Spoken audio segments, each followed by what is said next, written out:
저는 지난 주간에 제 아내와 함께 신이 보낸 사람이라는 한 편의 영화를 보았습니다. 영화는 실제 사건을 바탕으로 북한 지하교회 성도들의 삶을 다루는 눈물겨운 영화입니다.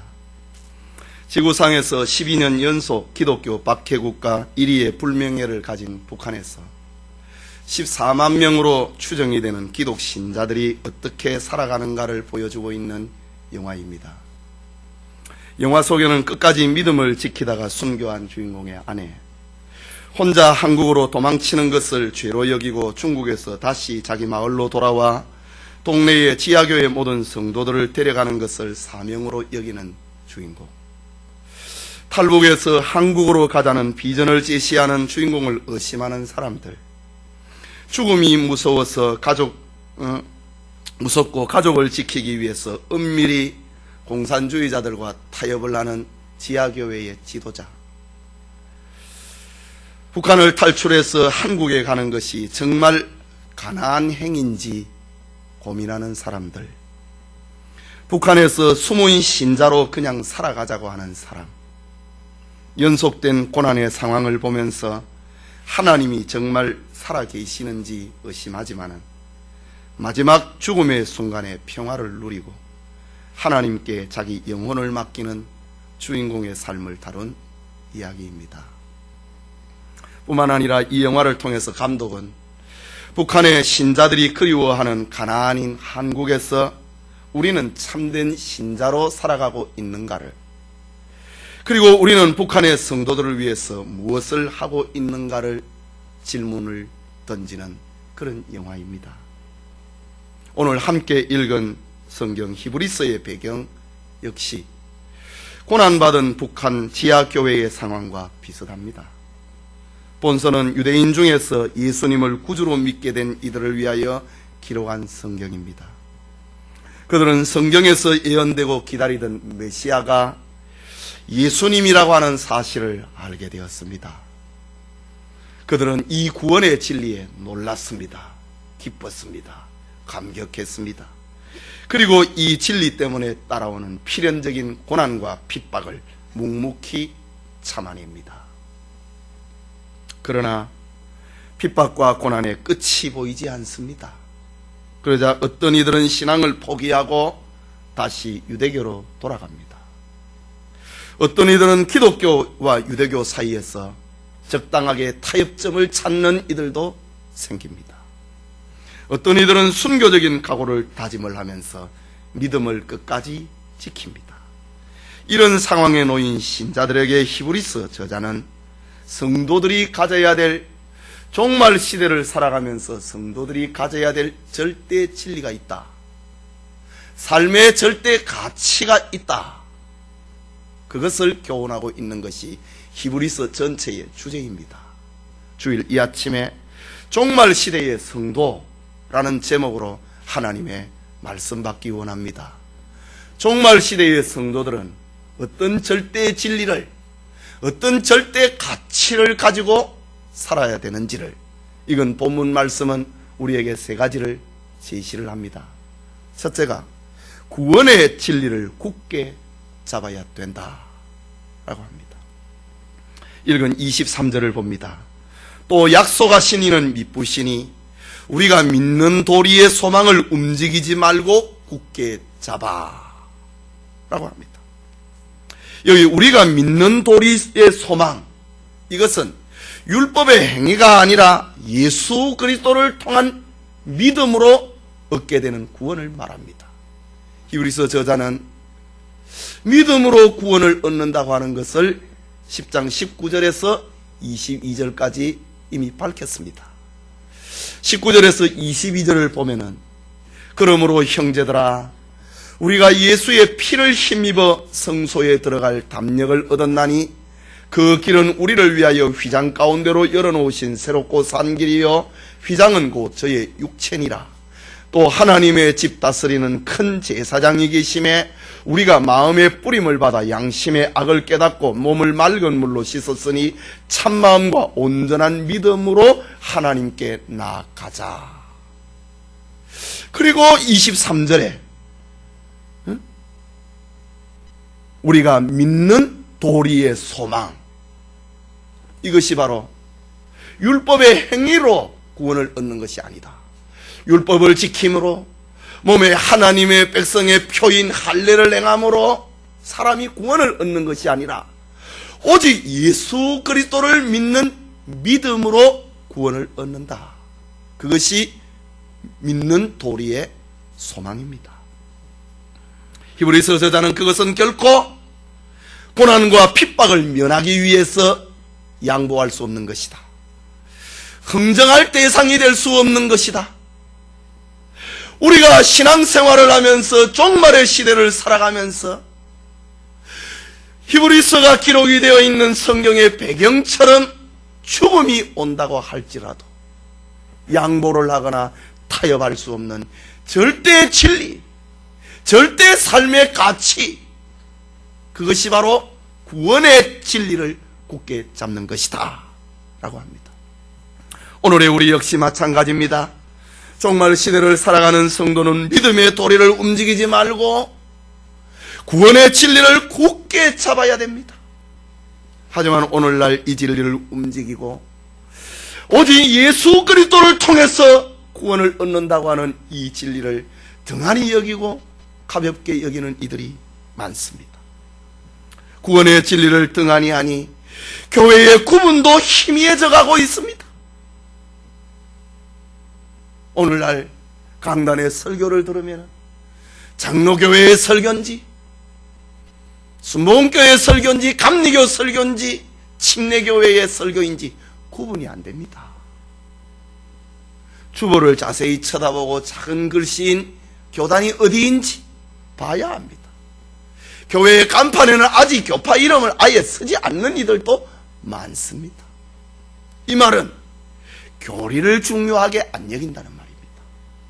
이 말은 구원의 진리를 소중하게 여기지 않는다는 말입니다. 하나 되는 것이 좋지 않느냐. 다른 건 너무 이야기하지 말자. 같은 것부터 이야기를 하자. 너무 자극적인 말을 하지 말자. 다른 종교를 자극을 시키는 그런 말을 하지 말자. 이것이 오늘의 현상입니다. 이 종말의 현상입니다. 디모데후서 4장 3절과 4절에 보면은 때가 이르니니 사람이 바른 교훈을 받지 아니하며 귀가 가려워서 자기의 사욕을 좇을 스승을 많이 두고 또 그 길을 진리에서 돌이켜 허탄한 이야기를 좇으리라.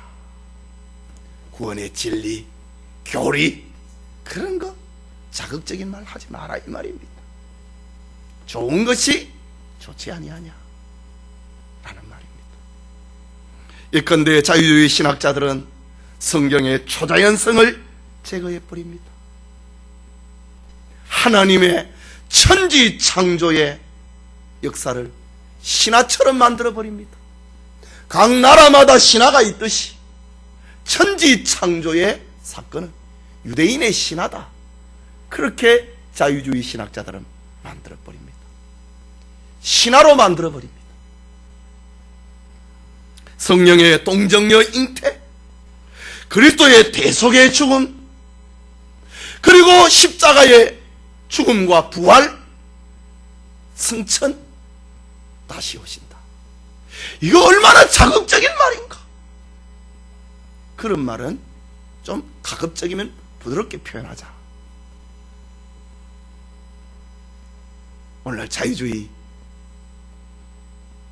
신학자들, 인본주의 신자들이 부르짖는 겁니다. 그러나 오늘 성경은 오직 예수를 말하고 있습니다. 우리가 믿는 도리의 소망을 움직이지 말고 굳게 잡으라 라고 합니다.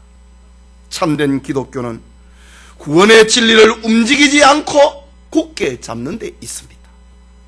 이 진리를 전하고 오직 예수 그리스도를 통해서만이 구원을 얻을 수 있다고 하는 예수님을 구주로 받아들이고 믿으면은 그 교회는 참된 교회가 되고 교인은 참된 신자가 됩니다. 그러나 이 진리를 받아들이지 아니하면은, 이 진리를 약화시키면은 기독교가 아닙니다. 교인도 신자가 될 수가 없습니다. 교인은 될 수 있어도 신자는 될 수 없는 것입니다. 그러므로 믿는 도리, 기독교의 근본 진리는 교회의 생명과 같은 것입니다. 종교개혁자 루터는 이신청이 믿음으로 의롭게 된다, 이신 듣고 믿음으로 구원을 얻는다, 이 진리를 교회의 서고 넘어짐의 조항으로 여겼습니다. 믿음으로, 예수님을 믿음으로 구원을 얻는다, 이게 무너지면 교회가 아니라 이 말입니다. 이것이 무너지면 신자가 아니라는 말입니다. 오늘날 우리의 주변을 보면은 기독교에 믿는 기본 도리가 해체가 되고 있는 모습들을 봅니다. 이 말이 무슨 말입니까? 교회에서 예수 십자가와 부활, 예수 재림의 설교가 약화되고 있다는 말입니다. 성도가 믿음의 도리를 붙들지 아니하고 이웃 사랑을 붙듭니다. 구원의 진리를 붙들지 아니하고 사회복지를 붙듭니다. 교회가 진리를 붙들지 아니하고 구제를 붙드는 것이 오늘의 시대에 칭찬받는 교회가 되어 있습니다. 아, 저 교회는 선한 일을 많이 하더라, 참 좋은 교회야. 이것이 하나님의 판단인가? 사람의 판단입니다. 사욕을 쫓을서 사람들의 귀를, 사람들의 입을 의식을 한다 이거지요. 그러나 우리가 기억해야 될 것은 기독교는, 교회는 사회복지단체가 아니라고 하는 것입니다. 기독교는 구원의 종교라고 하는 사실입니다. 구원을 효과적으로 전개하기 위하여서, 구원을 효과적으로 나타내기 위하여서 사회복지가 필요하고 이웃사랑이 필요하고 구제가 필요한 것입니다. 그렇다면 이것은 선택상황이지 교회의 필수 조건은 아니라는 말입니다. 교회에서 사회복지는 없어도 예수님이 나의 구주이시다, 예수님만이 나의 주님이시다, 이것은 가져야 된다는 말입니다. 종말의 시대를 살아가면서 성도는 믿는 도리의 소망, 19절에서 22절까지 오직 예수를 통하여서 구원을 얻는다고 하는 이것을 움직이지면 안 된다, 굳게 붙들어야 된다 라고 합니다. 역사는 우리에게 교훈합니다. 유럽의 교회가 구원의 진리를 버리고 이웃 사랑을 붙들다가 교회의 문을 닫아버렸습니다. 성도가 구원의 진리를 버리니 교회는 없어지고 사회복지만 남아있는 것입니다. 오늘날 얼마나 많은 3세계의 국가들이 유럽의 사회복지를 부러워합니까? 그러나 성도들은 유럽의 사회복지를, 복지사회를 부러워할 것이 아니라 구원의 진리를 버리고 사회복지만 남아있는 유럽의 교인들을 불쌍히 여겨야 됩니다. 믿음의 도리를 벗어버린, 던져버린, 믿음의 도리를 약화시켜버린 인본주의를 안타깝게 여겨야 됩니다.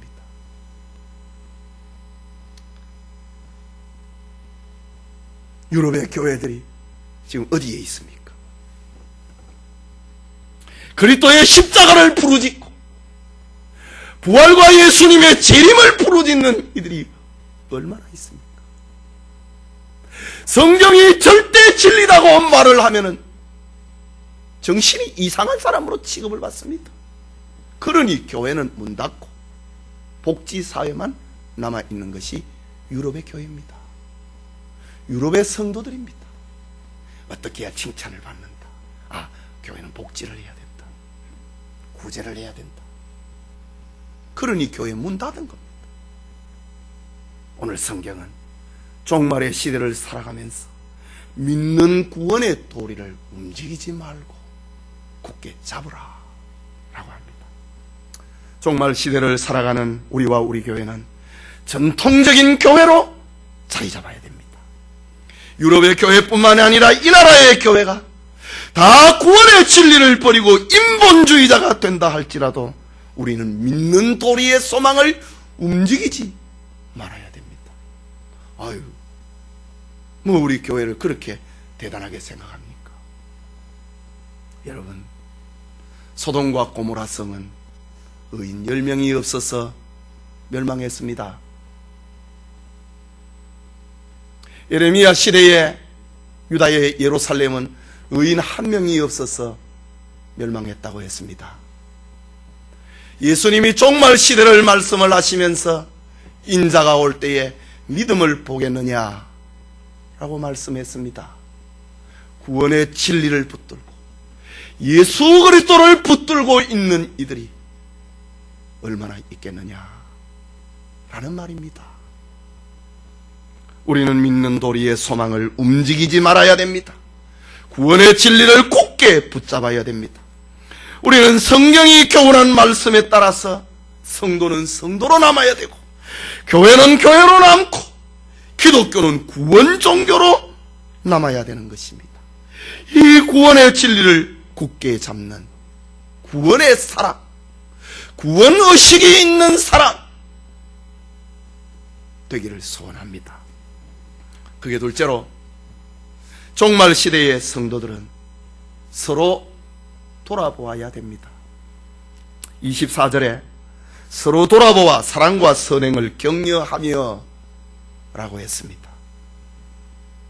히브리서 저자는 믿는 도리를 굳게 잡을 것을 제1원리로 제시하고 난 다음에, 그 다음에 성도의 생활을 강조하고 있습니다. 성도의 생활이 먼저가 아니고 내가 구원받았다고 하는 그것이 먼저라고 하는 말입니다. 종말 시대의 성도의 생활은 서로 돌아보는 거라고 합니다. 그 돌아보는 방법을 첫째는 사랑이라고 합니다. 사랑은 기독교의 삶의 핵심입니다. 하나님께서 독생자를 보내신 것도 이 세상을 사랑했기 때문입니다. 예수님이 자신의 몸을 십자가에 내어주신 것도 자기 백성을 사랑했기 때문입니다. 그렇다면 성도들은 구원의 하나님을 사랑하고 그리스도의 피로 형제된 이웃을 사랑하는 것입니다. 사랑해야 하는 것입니다. 그 다음은 선을 행하는 겁니다. 선을 행한다고 하는 이 말은 사랑의 구체적인 실천이라고 해야 될 것입니다. 성도는 선을 행함으로 세상에 소금과 빛의 역할을 감당하는 겁니다. 성도는 선을 행함으로 그리스도의 향기를 드러내는 것입니다. 선을 행함으로 하나님께 영광을 올려드립니다. 선을 행함으로 그리스도인은 자기가 살아있음을, 내가 믿음이 있는 사람임을 나타내는 것입니다. 선을 행함으로 또 다른 사람을 주님에게로 데려올 수 있는 것입니다. 그 다음에 격려하라고 합니다. 격려라고 하는 말은 자극시킨다, 고무시킨다 라는 의미를 가지고 있습니다. 말하자면 믿는 믿음의 도리를 자극을 해라 이 말입니다. 자꾸 십자가와 구원을 말하라고 하는 말입니다. 자극을 시켜라. 너 구원받았느냐 이 말을 자극시키라고 하는 말입니다. 이웃 사랑을 고무시키고 선행을 고무시키라고 하는 그런 말입니다. 초대교회 성도들은 이것을 실천하기 위하여서 교제의 떡을 나누었습니다. 가난한 형제들에게 옷과 양식을 나누어 주었습니다. 약한 자들을 붙들어주는 일을 했습니다. 오늘날 얼마나 많은 성도들이 차가운 얼음 같은 가슴을 가지고 있습니까? 믿음의 도리가 약하고 구원의 진리가 희미하고 교리가 부패하니 성도의 바른 생활을 제시하지 못하는 것입니다. 이 절대 가치를 잊어버리니 그리스도의 피에 젖은 생활도 잃어버리고 마는 것입니다. 그냥 살아, 그냥 돌봄, 그것이 아니라 주님의 피 묻은 가슴을 가지고 사랑하라 이 말입니다. 격려하라고 하는 말입니다. 선을 행하라고 하는 말입니다. 인본주의의 실현이 아니고 성도들의 사랑은 그리스도의 피 묻은 가슴을 가지고 사랑하라고 하는 말입니다. 이것이 구원의식 다음에서 나타나는 생활의 원리라는 말입니다. 우리는 이미 예수님께서 경고하신 종말 시대를 살고 있습니다. 마태복음 24장 12절의 그날에 불법이 성함으로 많은 사람의 사랑이 식어지리라 라고 했습니다. 종말 시대는 사랑이 식어진다고 합니다. 불법이 성함으로. 여러분, 이 불법을 우리 도덕적인 개념으로 생각하면 안 됩니다. 지금 이 성경은 교회 안에 있는 신자들을 두고 하는 말입니다. 종말의 말세의 믿음을 보겠느냐 라는 것을 전제하고 있는 말입니다.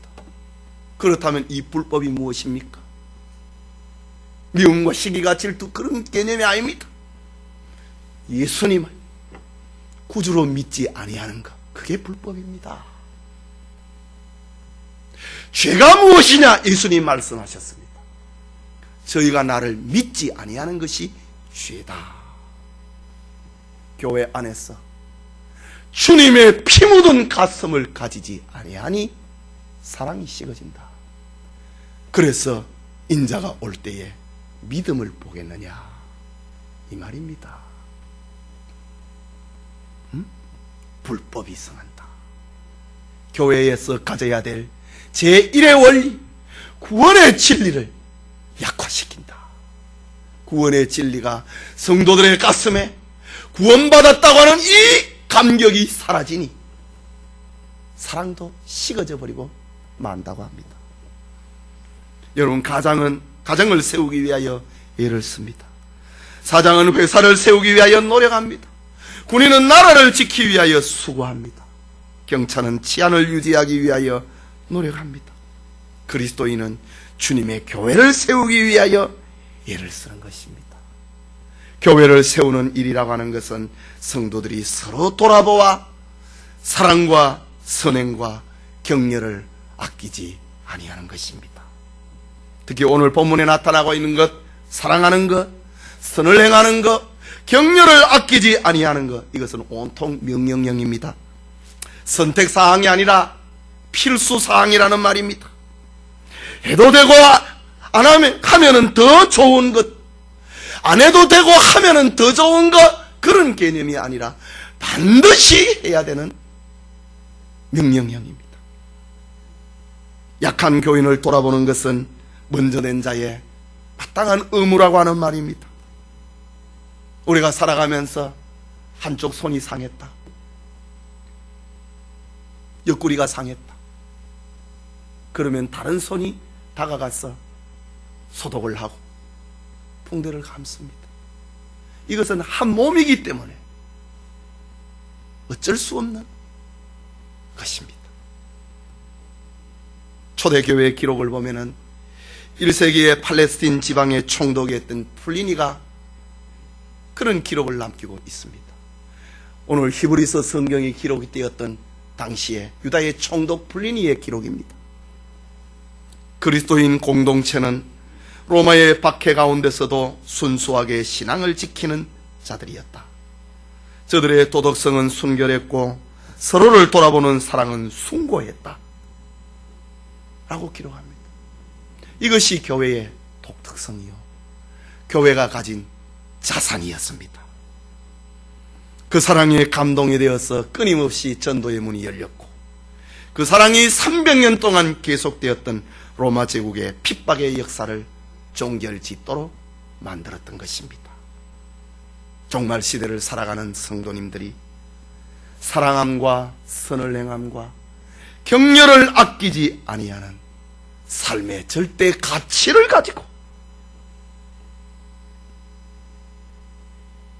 사명의 사람이 되는 은총이 있기를 소원합니다.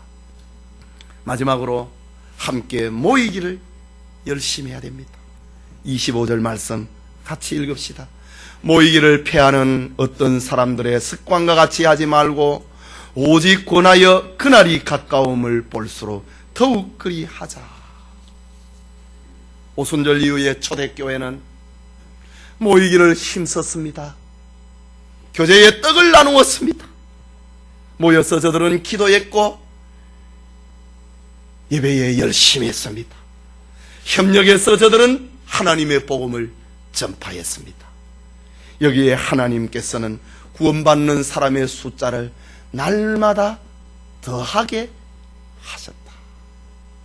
모임의 숫자가 더하게 하셨다라고 합니다. 그러나 이런 초대교회의 아름다움이 모이기를 소홀히 함과 더불어 힘을 잃기 시작합니다. 고난이다, 핍박이라고 하는 이유로 교인들 중에는 입교만 하고 등록만 하고 나도 그 교회 교인이야 그것만 해놓고 모임에 참여하지 않는 이들이 늘어나기 시작했습니다. 교회라고 하는 말은 믿는 무리의 공동체인데 모이지 아니하니 공동체 의식이 약화되기 시작했습니다. 이런 모습을 본문에 모이기를 패하는 어떤 사람들의 습관이다. 히브리서 성경이 기록이 될 때에 어렵다, 힘들다, 이유 때문에 안 모였다 이거지. 그것이 습관이 되어버렸다는 말입니다. 성도들의 모임이 사라지면은 교회는 힘을 잃습니다. 교회는 믿는 무리의 공동체인데 모임이 약화되니 교회는 힘을 잃고 교회는 해체되고 마는 것입니다. 그렇기 때문에 교회는 어떤 형편이든지 자주 모여야 됩니다. 물론 환난 중의 모임은 희생을 요구합니다. 평화시대의 모임은 게으름과 이기심과 타성을 물리쳐야 됩니다. 예수님께서도 말씀하시기를 모이라. 두세 사람이 모인 그곳에 내가 함께 하느니라. 두세 사람이 모여 기도하는 곳에 내가 응답한다. 내 혼자 기도해도 된다. 그런 사고를 버리라는 말입니다. 내 혼자 신앙생활 잘할 수 있다. 그런 생각 버리라는 말입니다. 혼자 기도하면 망상에 빠진다는 말입니다. 혼자 신앙생활하는 합당한 교회 생활이 아니라는 말입니다. 모이라 라고 합니다. 성경을 보면은 성도들이 모여서 함께 기도하고 예배할 때에 하나님이 함께 하시고 하나님의 능력이 나타났습니다.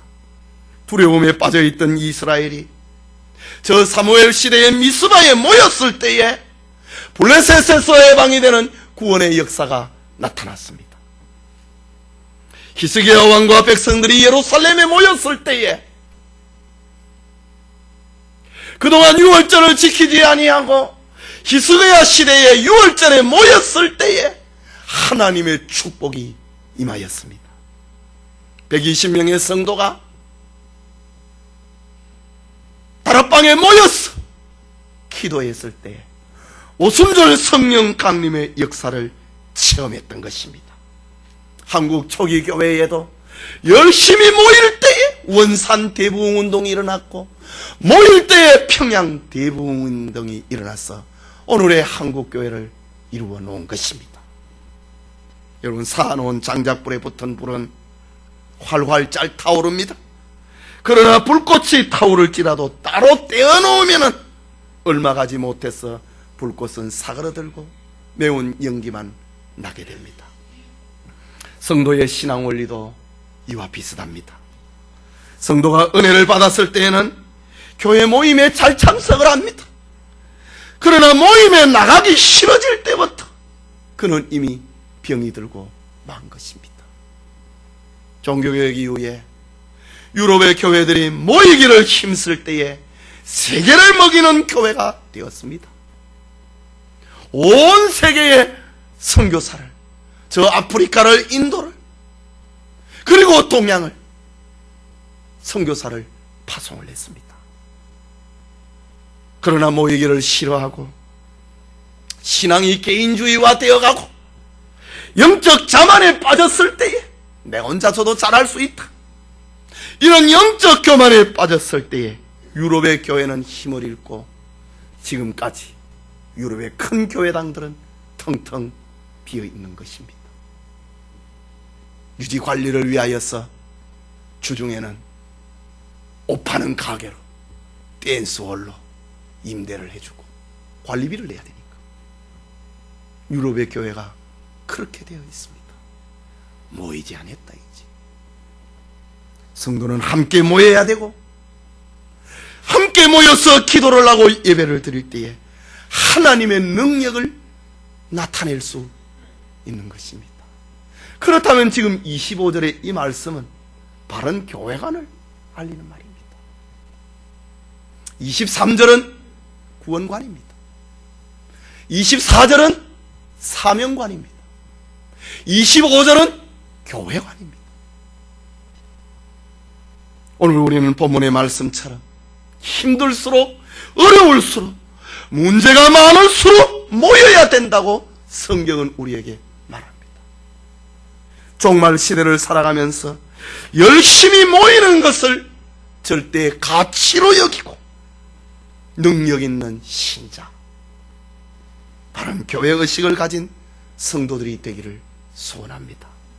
성도 여러분, 유명한 페란시스 셰프 박사가 세계의 지성인들이 모여있는 자리에서 이 시대의 방향과 믿음의 길이라고 하는 주제로 강연을 한 적이 있습니다.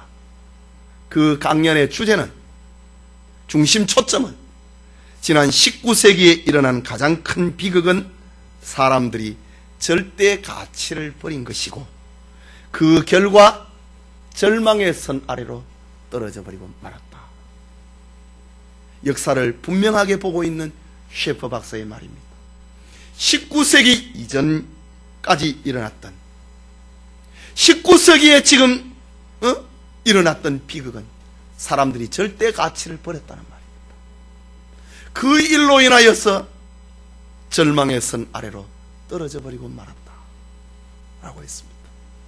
말하자면 19세기 이전의 사람들은 가치관이 있었습니다. 어떤 가치관? 옳은 것과 틀린 것, 옳은 것과 그런 것을 분별을 하는 가치관이 있었습니다. 그러나 19세기부터 19세기는 사람의 이성이 왕이 되는 시대입니다. 자기 생각, 자기 판단이 왕이 되는 시대입니다. 이성이 왕이 된 19세기 사람들은 전에 가졌던 절대 가치를 의심을 하기 시작을 합니다. 이전에는 내키지 않아도, 자기가 싫어도 절대 가치를 수용을 했습니다. 아, 내가 잘못된 거야, 그렇게 했습니다. 그러나 19세기 이후에는 자기의 생각이 왕이 됩니다. 그래서 정말 내가 잘못됐는가 의문을 갖기 시작합니다. 도전을 합니다. 저항을 하게 됩니다. 부부관계를 예를 들어보면 절대 가치는 남편을, 아내를 사랑한다. 아내는 남편을 기다리고 순종한다. 이것이 부부관계의 절대 가치입니다. 성경에서 말하고 있는 거지 않습니까? 그런데 19세기 이후에 이성이 들어오고 난 다음에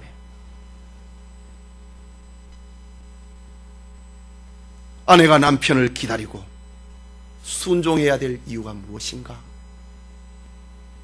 남편이 아내를 사랑해야 될 이유가 무엇인가? 아내가 남편을 기다려야 되고 순종해야 될 이유가 무엇인가? 물음표를 갖습니다. 아내가 더 능력이 있는데, 아내가 더 좋은 직장을 가지고 있는데, 아내가 더 월급을 많이 받는데, 그러면서 절대 가치를 무너뜨립니다. 사랑과 순종이라고 하는 부부관계의 절대 가치가 오늘의 가정에 얼마나 많이 무너져 있습니까? 그것이 교회 안에도 들어온다. 신앙생활을 하면서 예수님이 유일한 구주이시다. 세상은 종말이 있다. 예수님이 재림한다. 이런 절대 진리를 의심합니다. 거부합니다. 뭐 그런 일이 있겠는가? 이런 사상이 팽배해지기 시작합니다. 이것이 19세기 이후에 일어난 비극입니다.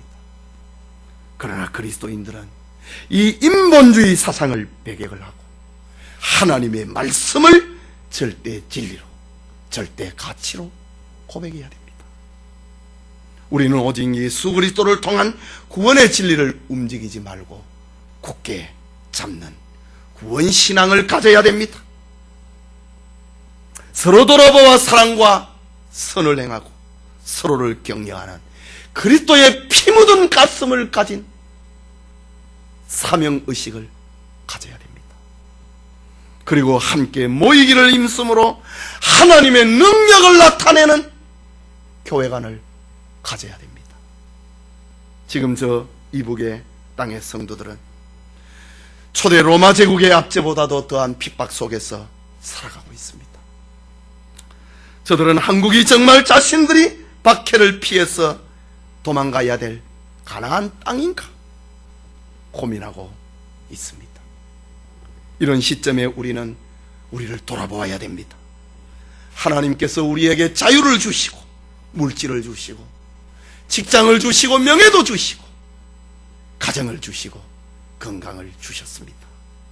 이 종말의 시대에 하나님으로부터 우리가 받은 자유와 축복을 가지고 믿음의 도리를 움직이지 말고 굳게 잡아야 됩니다. 사랑과 선행을 격려하는 사명이 사람이 됩시다.